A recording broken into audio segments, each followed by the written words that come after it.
रस्तोगी आयशा और विवेक का नंबर ले लो। सर जब से कैमरा आया है मतलब लोग कुछ भी शूट करते हैं, बताओ फीमेल की भी रिकॉर्डिंग करते हैं, अजीब है। सर इस केस से कुछ मिलेगा भी या नहीं? चांसेस तो बहुत कम है, लेकिन अभी भी 3 लोगों से पूछताछ बाकी है।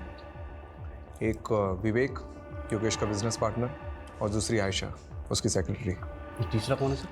योगेश के घर का वॉचमैन बबलू, क्योंकि गीता जी और करिश्मा के जाने के बाद क्या हुआ उसी को पता होगा। देखते हैं वॉचमैन ने कितनी वॉच रखी घर पे। ये कितनी गाड़ियाँ?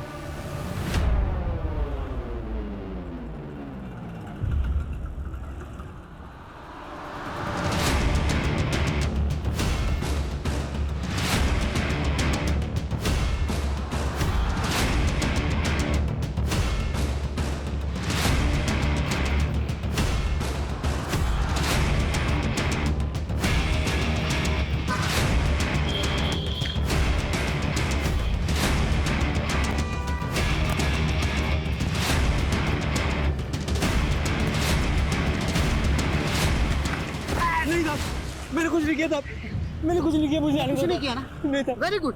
हम भी ऐसे ही इंसान को ढूंढ रहे जिसने ना कुछ भी नहीं किया, बाद में ना सब कुछ बता। देख बबलू, डर मत। अब ठीक से याद करके बता कि 28 मार्च को योगेश के घर में कौन कौन आया था, कौन गया था और क्या क्या हुआ था। वो दिन बड़ा ही बेकार दिन था। एक के बाद एक तमाशे हो रहे थे योगेश साहब के घर पे।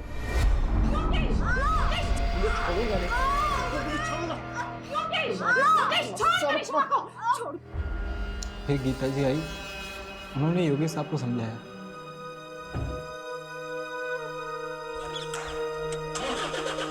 उसके बाद करिश्मा मैम चली गई। ये करिश्मा मैम घर से कितने बजे निकली थी?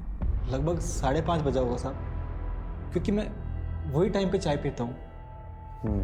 और उसके बाद क्या हुआ था? फिर 7 साढ़े 7 बजे मैंने एक और झगड़े की आवाज़ सुनी। क्या है ये योगेश? तूने अपनी माँ को इतना बड़ा धोखा दिया, मेरे नकली साइन करके अपनी पुश्तैनी जमीन बिकवा दी। क्यों इतना ओवर रिएक्ट कर रही हो माँ? तुम क्या करती हो जमीन का? मुझे बिजनेस में जरूरत थी पैसों की तो मैंने उठा के बेच दिया, और वैसे भी तुम्हारे मरने के बाद तो वो जमीन मेरी होने वाली थी ना, तो क्या गलत किया? अरे तो मुझे बता दिया होता, मेरी नकली साइन क्यों की? इसी मेलो ड्रामा से बचने के लिए कि पापा की आखिरी निशानी है, पुश्तैनी जमीन है, ब्ला ब्ला ब्ला ब्ला। तेरे पापा का अरमान था उस जमीन को पापा लेके। नहीं रहे अब सारे फैसले मुझे करने हैं। अब आपको संभालना भी मुझे है माँ। मैं आपको अच्छे से नहीं संभाल रहा हूँ क्या? आजकल के बच्चों को देखिए, वो अपने माँ बाप को उठा के वृद्धाश्रम छोड़ाते हैं, लेकिन मैं ऐसा नहीं हूँ माँ। मैं आपको संभाल रहा हूँ, है कि नहीं माँ? गीता मैम के जाने के बाद विवेक साहब और आयशा मैम आए थे, यही करीब 9 साढ़े 9 बजे।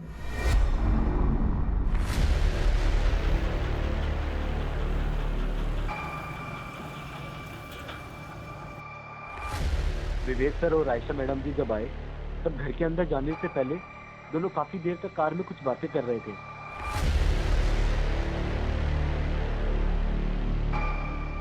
थोड़ी देर बाद वो अंदर चले गए साहब। तो इसकी रजिस्टर में एंट्री क्यों नहीं करवाई? साहब ये दोनों अक्सर वहाँ मिलने आया करते थे।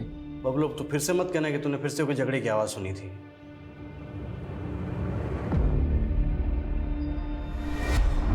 योगेश बहुत हो गया तेरा। मान ले मेरा प्रपोजल, मैं तंग आ गया हूँ तेरी जिद से। तंग तो मैं आ गया हूँ, हर बार तेरी वजह से मुझे घाटा हुआ है। अबे गधा है तू, एक नंबर का गधा। साले अगर नंगों के शहर में ना तुझे लंगोट बेचने के लिए बेच दूं तो वो भी नहीं बेच सकता तू। साले बहुत सुन ली मैंने तेरी बकवास। तू मुझे अपना डिसीजन बता कि तू है या नहीं मेरे साथ। नहीं हूं, बोल अब क्या करेगा बोल। कॉलर छोड़। नहीं छोड़ूंगा, कॉलर छोड़। नहीं छोड़ूंगा साले। विवेक, calm down, इधर बैठो तुम। Sit. सर आप भी बैठिए। आप लोग दोस्त हैं और बिजनेस पार्टनर्स हैं। अगर आप साथ में काम नहीं कर सकते तो अलग हो जाइए। ये क्या तरीका है? आयशा मैडम ने बात को संभाल लिया, फिर दोनों शांत होकर बैठ गए। थोड़े टाइम बाद आयशा मैम वहाँ से चले गए, और फिर ठीक आधे घंटे बाद विवेक साहब भी वहाँ से चले गए गाड़ी में बैठकर। उसके बाद कोई नहीं आया साहब। कोई आया नहीं है? तूने देखा नहीं? साहब 12 बजे मैं सोने चला जाता हूँ, उसके बाद कोई आएगा भी तो कैसे पता लगेगा मुझे? ये सब तूने गीता जी और करिश्मा को बताया था? नहीं साहब, किसी ने पूछा नहीं तो सामने से जाके क्या बताता साहब। वैसे योगेश साहब बहुत अच्छे इंसान थे साहब, दिलदार थे। अरे बबलू, जी कहाँ साहब। खोए हो तुम? कुछ नहीं साहब, बस वो ये लो 1 लाख रुपए पूरे तुम्हारी माँ के इलाज के लिए, अच्छे से करवाना। शुक्रिया साहब, मैं ये रकम आपको जल्दी ही 1 साल में वापस लौटा दूंगा साहब। मेरे पैसे मेरे अपने ही खा जाते हैं। मजाक कर रहा हूँ, पैसे लौटाने की कोई जरूरत नहीं, ठीक है? शुक्रिया साहब, बहुत बहुत शुक्रिया। आपको ये सब सच लग रहा है सर? मुझे तो ये सब कहानी लग रही है।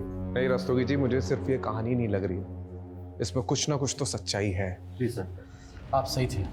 काफ़ी सारी नई चीज़ें निकल कर आई है इसमें। पता है, मैंने ये सोचा भी नहीं था कि ये केस ऐसे पलटेगा। पहले तो ये सिंपल हार्ट अटैक का केस लग रहा था, लेकिन अब 3 सस्पेक्ट सामने आए। पहला तो वो विवेक, योगेश का बिजनेस पार्टनर। जी सर, वो आखिरी इंसान जो योगेश के घर से बाहर निकला था। हाँ सर हो सकता है आयशा मैडम भी मिली हुई हो सकता है, क्योंकि आयशा और विवेक योगेश के फ्यूनरल पे नहीं गए थे, और ऊपर से करिश्मा ने जो विवेक का नंबर दिया है वो भी स्विच ऑफ आ रहा है। दूसरा सस्पेक्ट एक करिश्मा हो सकती है, क्योंकि इसके योगेश से बहुत ज़्यादा झगड़े होते थे। सर। तो फिर ये तीसरा सस्पेक्ट कौन हो सकता है? योगेश की माँ हैं? गीता गुप्ता। देख, हो सकता है उन्हें जो भी सपने आ रहे हैं वो कहीं ना कहीं उनके ही अंदर का गिल्ट है, जो उनको चैन से सोने नहीं दे रहा है। लेकिन सर वो खुद ये केस रीओपन करवा के अपने लिए मुसीबत क्यों खड़ी करेगी? कमलेश, उन्हें भी यही लग रहा हो कि हम भी यही सोचकर बैठे रहेंगे और उन पर डाउट नहीं आएगा, इसलिए वो खुद सामने से आई और केस को रीओपन करवा। हाँ, नहीं बताया मैंने योगेश और मेरे झगड़े के बारे में, लेकिन इस झगड़े से योगेश की मौत का कोई लेना देना नहीं है। देखिए, लेना देना है या नहीं है वो तो इन्वेस्टिगेशन के बाद ही पता चला। खैर, आपने हमें पहले कुछ बताया नहीं है, तो अभी बता दीजिए। उस रात तेरे पापा का अरमान था उस जमीन को पापा लेके। नहीं रहे अब सारे फैसले मुझे करने हैं, अब आपको संभालना भी मुझे है। माँ, आपको बुरा तो लगा होगा योगेश किस बर्ताव से। मेरा बेटा गुस्से में कुछ भी बोल देता था, लेकिन वो दिल से बुरा नहीं था। उस दिन जब मैं बाहर गई थी तो उसने मुझे थोड़ी देर बाद मैसेज किया था। हाँ, ये देखिए।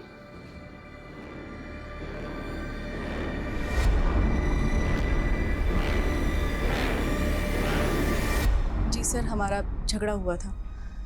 एक्चुअली योगेश थोड़ा सर माना कि उनमें कमियां थी, वो कुछ भी बोल देते थे, पर वो दिल के बुरे नहीं थे सर।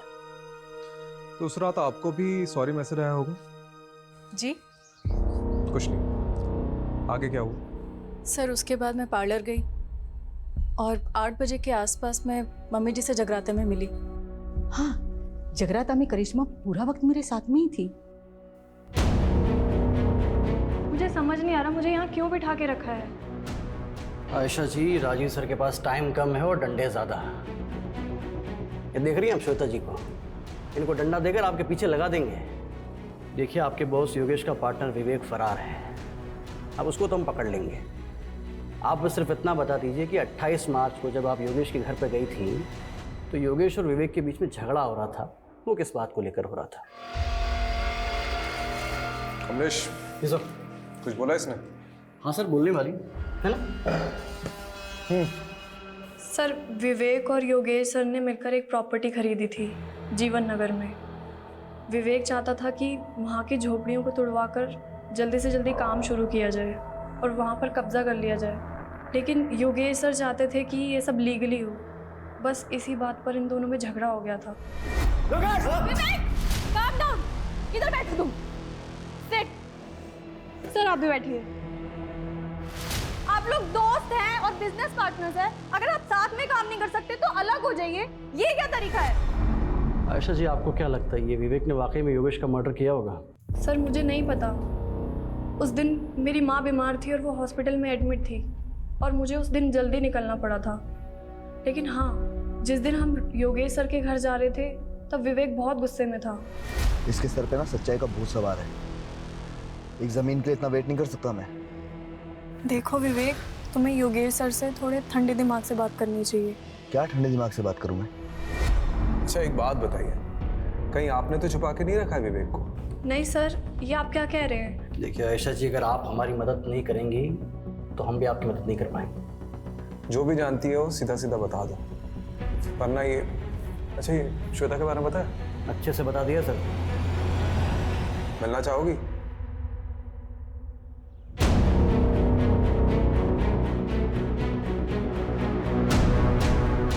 सर आयशा ने जो लोकेशन बताई थी उस पर हम नजर रखे हुए हैं।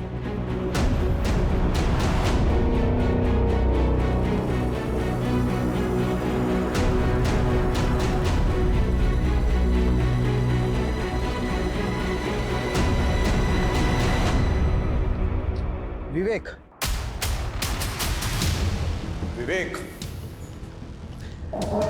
मार खा के बोलेगा कि बोलने के बाद मार खाएगा? चॉइस तेरी है। देख, हमें सब पता है कि योगेश की मौत में तेरा ही हाथ है। बहुत नफरत करता था ना उससे।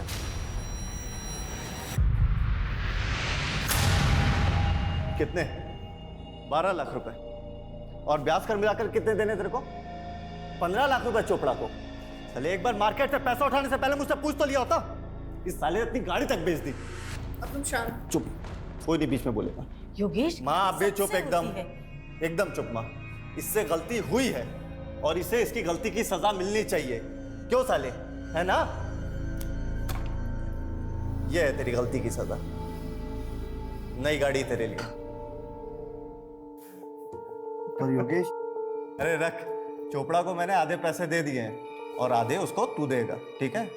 और अब ये सब सारी चीजें खत्म कर और चुपचाप मेरे साथ बिजनेस में आ जा। चुप, चल आ जा। सर मैं क्यों उसे मारूंगा? योगेश और मैं तो भाइयों की तरह थे। हाँ, हम दोनों साथ में बिजनेस करते थे, लेकिन हम दोनों की सोच अलग थी, इसलिए हम दोनों के बीच में झगड़ा होता रहता था।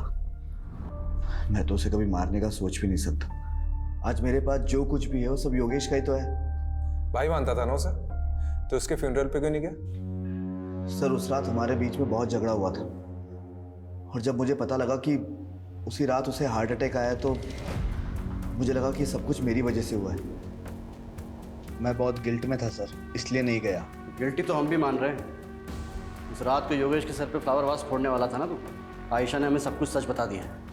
नहीं सर, मैं ऐसा क्यों करूँगा? हाँ, हमारे बीच उस रात को बहुत झगड़ा हुआ था, लेकिन आयशा के जाने के बाद मैंने और योगेश ने दिल खोलकर बातें की थी। और सर उसने मुझे अपनी तकलीफ के बारे में बताया था। कैसी तकलीफ?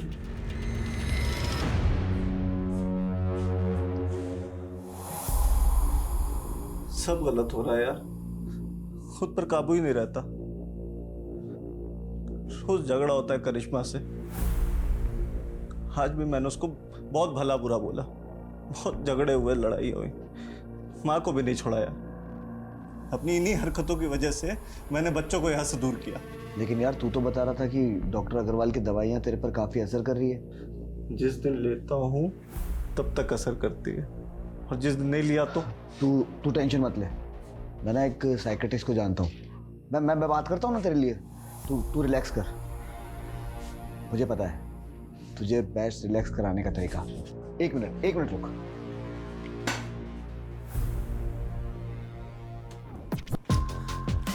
तेरा फेवरेट गाना, तेरी फेवरेट ड्रिंक के साथ में इससे बेस्ट रिलैक्सेशन कोई चीज़ हो ही नहीं सकती।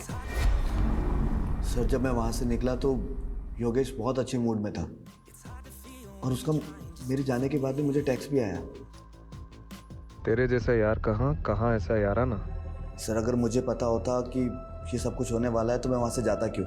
ठीक है, तुम जा सकते हो, लेकिन हाँ, शहर छोड़ के जाने की सोचना भी नहीं। ठीक है सर।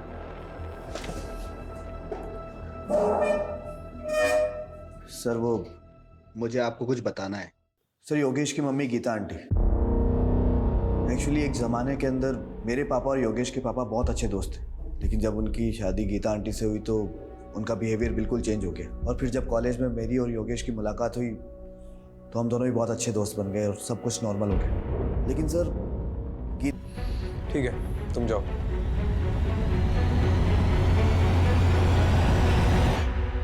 सर वो हार्ड डिस्क ओपन हो गया है। कुछ मिला? सर अभी तो देखना शुरू किया है, बहुत सारे वीडियो है।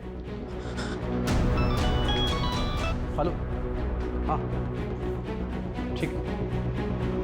सर कोई बाबा का एड्रेस मिला है जिससे योगेश कोई शक्तिवर्धक दवाई लेता था। शक्तिवर्धक दवा?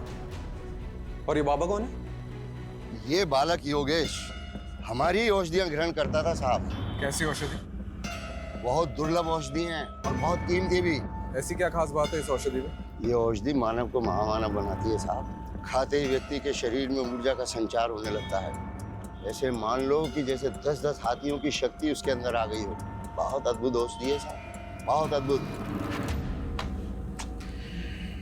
अरे यार कितनी वीडियो है रे बाबा। योगेश के लैपटॉप से कुछ मिला? अरे सर देखते देखते मेरी आंखें बटन हो गई। अभी भी कम से कम 20 वीडियो है।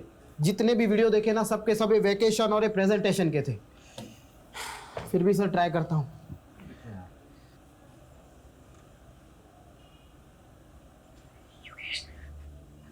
दूर रहो मुझसे, योगेश दूर रहो मुझसे, योगेश मुझ प्लीज, योगेश दूर रहो मुझसे। सर एक मिनट, ये सुनिए।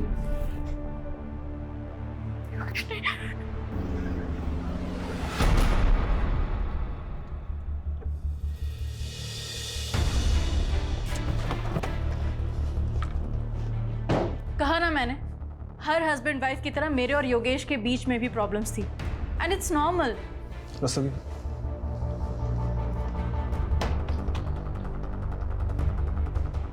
दूर रहो मुझसे, योगेश दूर रहो मुझसे। ये सब आपको नॉर्मल लगता है? योगेश नहीं।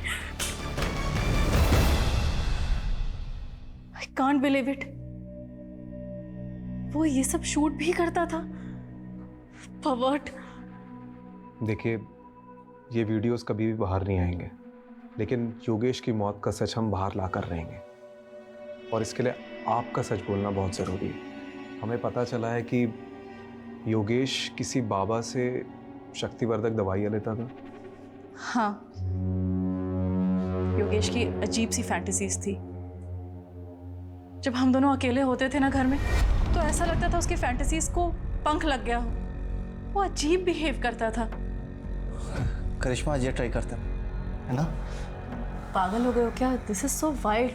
बिल्कुल भी नहीं। करिश्मा कसम से एक्सट्रीम तक नहीं जाएंगे। पति था मेरा, मैंने उसकी बात मान ली। लेकिन योगेश उस दौरान इतना वहशी हो जाता था, एकदम हैवानियत पे उतर आता था, जैसे मैं उसकी बीवी नहीं कोई शिकार हूँ।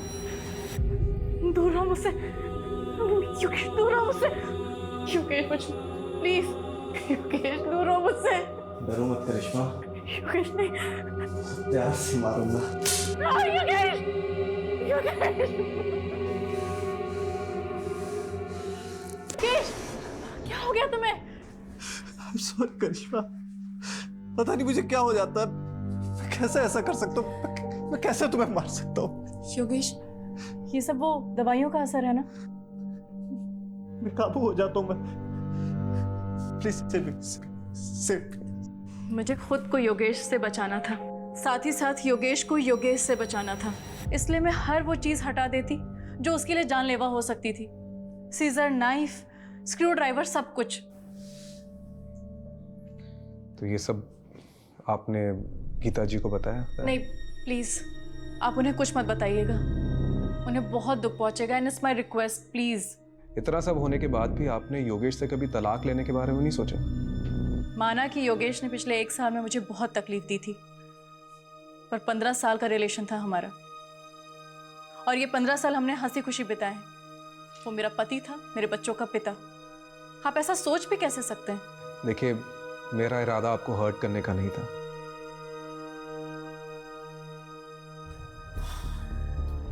मुझे ये योगेश का कैरेक्टर समझ में नहीं आ रहा।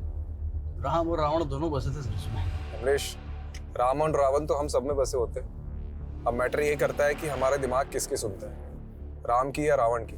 सर बात वहीं आकर रुक जाती है। योगेश का अगर मर्डर हुआ है तो मोटिव किसके पास था? विवेक, जिसकी उसने बहुत बेइज्जती की थी। नहीं, इन सब में सबसे ज्यादा सफर करिश्मा ने किया है। तो अगर किसी के पास सबसे ज्यादा स्ट्रॉन्ग मोटिव है तो वो है करिश्मा। सर आपका शक अगर सही भी है तो करिश्मा ने करिश्मा किया कैसे? योगेश की माँ ने हमें गवाही दी है, करिश्मा जगराते में रात भर उनके साथ थी। लेकिन ऐसा कौन कह रहा है कि हमें गीता जी पर भरोसा कर लेना चाहिए? वो भी तो अपनी बहू के साथ मिली हो सकती है। चेक करो, इन सब पर नजर रखो। और हाँ, इनके मोबाइल डिटेल्स, लोकेशन डिटेल्स और सोशल मीडिया डिटेल्स सब चेक करो, इंक्लूडिंग गीता जी।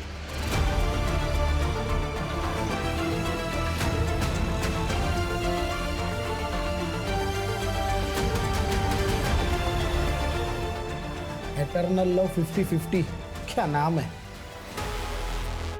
अरे सर सारे सस्पेक्ट की सभी सोशल मीडिया अकाउंट पे स्कैनिंग की, उसमें से एक ऑनलाइन स्टॉकर हाथ लगा है। एटर्नल लव 50-50 पिछले कई साल से एक करिश्मा को सोशल मीडिया पे स्टॉक कर रहा है। 2 साल पहले भी इसने करिश्मा को कुछ मैसेजेस किए हैं। सर जब ये करिश्मा कॉलेज में थी ना तो मिस दिल्ली रह चुकी थी। तू क्या इतने सालों बाद ये फिर से आ गया? कुछ भी।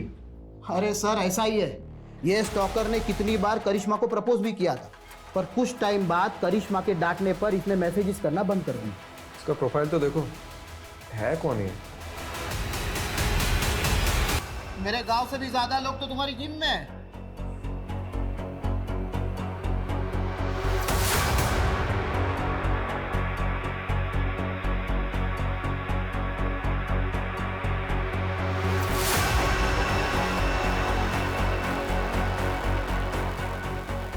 कुछ मिला?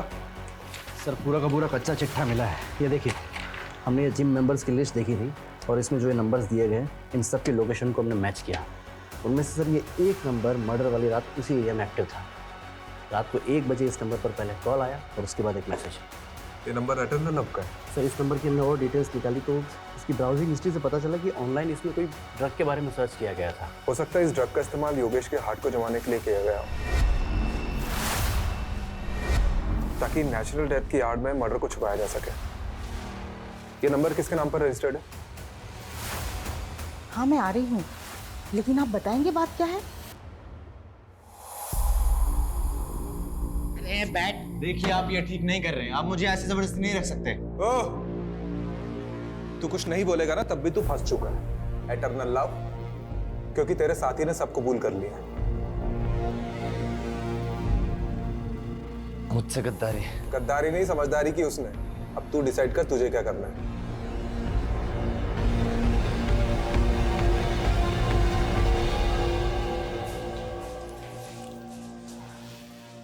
जी मैं जा सकती हूँ। अरे रुकिए, पहले ये वीडियो देख लीजिए।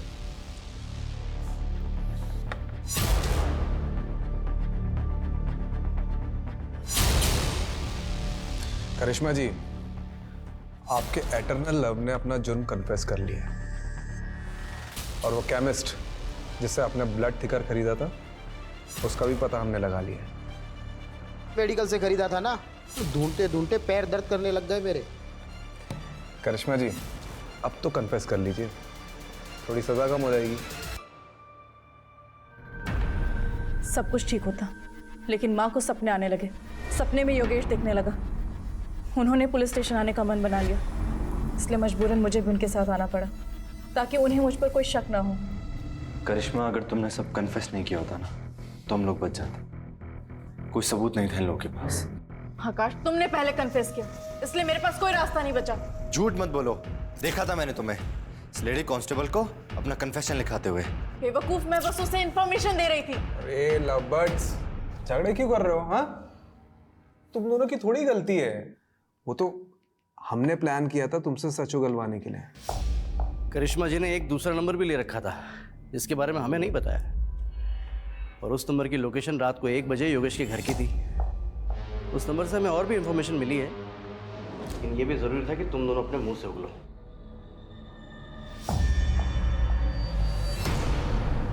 मैंने योगेश की दोस्ती आकाश से कराई थी। ये भी प्लान का एक हिस्सा था। उस रात हमारे जाने के बाद आकाश घर पर आया था। आकाश, तू? योगेश, अरे वो दरवाजा खुला देखा तो मैं अंदर आ गया। ये देख, स्कॉच लाया हूँ, महफिल जमाते हैं। जा किचन से ग्लास लेके चल मैं लाया।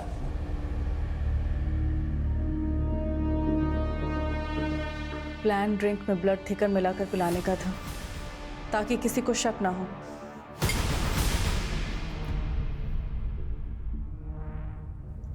लेकिन योगेश को शक हो गया।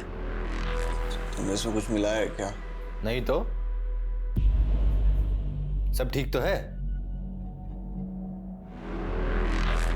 तुम लोग कौन हो बे?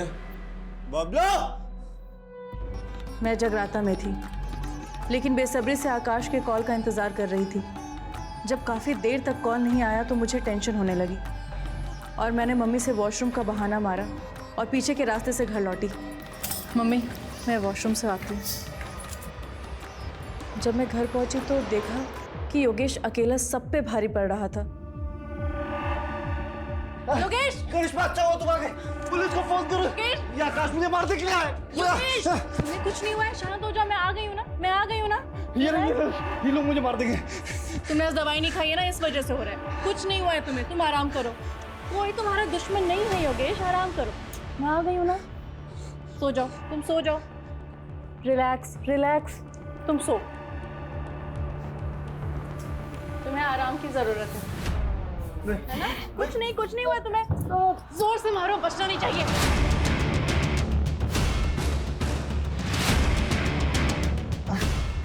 आकाश, सारा कमरा साफ कर देना, कोई सबूत नहीं रहना चाहिए और ऐसा लगना चाहिए दिल के दौरे से मरा है। मैं जगराते में जा रही हूँ और सुनो, काम होने देना, मुझे मैसेज करना। ठीक है? बाय। जी चलो, देखो।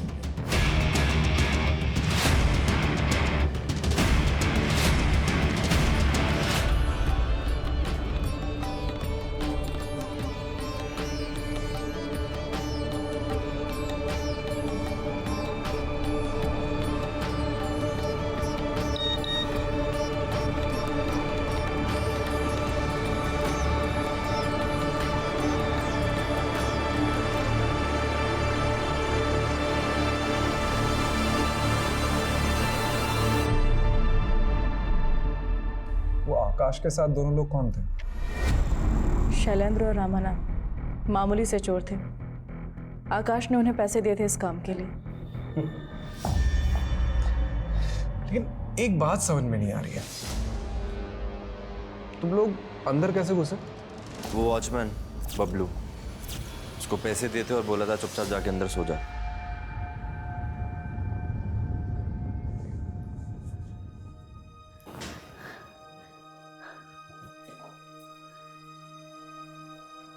करिश्मा, तुझे अगर इतनी तकलीफ ही थी तो छोड़ देती मेरे बेटे को। जान से मारने की क्या जरूरत थी? कमलेश, रस्तोगी चलो।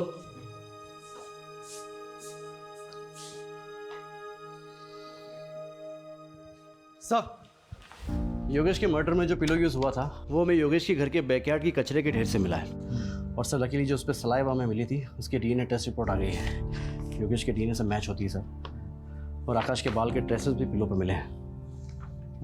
ये स्ट्रॉन्ग एविडेंस बनेगा इस केस में। Right sir. और बबलू का क्या हुआ? सर बबलू को तो धर लिया है। ये न्यूज़ देखिए क्या हेडलाइंस छपी है। 4 महीने बाद खुला मौत का राज, पत्नी ही निकली कातिल। क्या केस था ये? हाँ, कोई मानेगा भी नहीं कि एक सपने ने सच्चाई सामने ला दी। अगर माँ ने गीता जी को हमारे पास नहीं भेजा होता तो ना ही ये केस खुलता और ना ही हमें कातिल का पता चलता।